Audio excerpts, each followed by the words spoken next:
Olha só, existe um jogo acontecendo agora mesmo, nos bastidores do mercado, sabe? Longe dos olhos de todo mundo. Um jogo silencioso que rola enquanto a maioria das pessoas dorme. E hoje a gente vai expor as regras desse jogo. Pois é.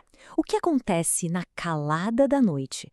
Enquanto o mundo descansa, os servidores das maiores instituições financeiras do planeta, eles não param. Eles estão lá executando uma estratégia fria, calculada e implacável. Uma estratégia para transferir riqueza. E o Bitcoin, ele está bem no centro de tudo isso. E essa frase, nossa, ela resume a realidade de um jeito brutal. A grande maioria das pessoas não está jogando. Elas são as peças. Peças sendo movidas num tabuleiro gigante sem nem saber para onde ou por quê, e o objetivo do movimento é sempre o mesmo, o sacrifício delas. Esse jogo tem um nome, a brecha do Bitcoin. Mas calma, não se trata de uma falha técnica, um erro no código. A brecha é na nossa mente. É um vão na percepção que foi cuidadosamente criado para ser explorado.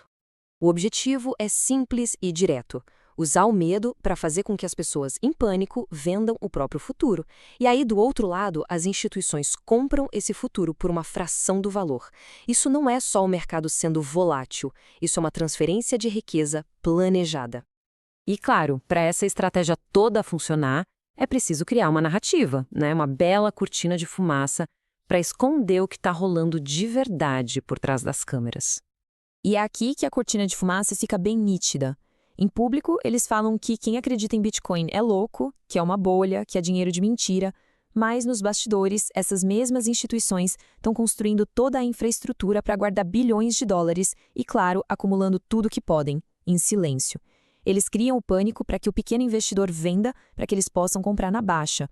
Mas por que todo esse esforço? Por que tanto teatro?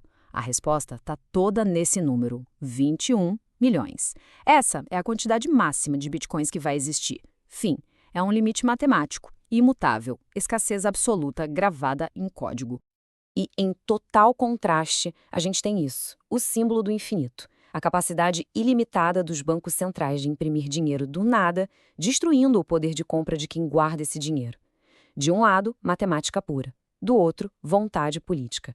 A diferença entre os dois é a base de todo esse jogo. Com o cenário todo montado, a próxima fase é a execução. É aqui que a volatilidade do mercado deixa de ser um evento aleatório e passa a ser uma ferramenta fabricada de propósito para manipular as nossas emoções. Eles usam táticas com nomes complexos, tipo spoofing e wash trading, para criar uma ilusão de pânico no mercado. Sabe aquela sensação de que o preço despenca exatamente depois que a pessoa faz uma compra? Então, isso muitas vezes não é azar. É um algoritmo programado para fazer exatamente isso. E isso cria um ciclo vicioso perfeito para eles. A manipulação gera as manchetes de pânico nos jornais, o pânico leva o investidor comum a vender no prejuízo, com medo de perder tudo, e quem está esperando do outro lado? Os algoritmos institucionais prontos para comprar todo esse pânico com um belo desconto. É uma verdadeira fábrica de medo, e o produto final é a sua riqueza mudando de mãos.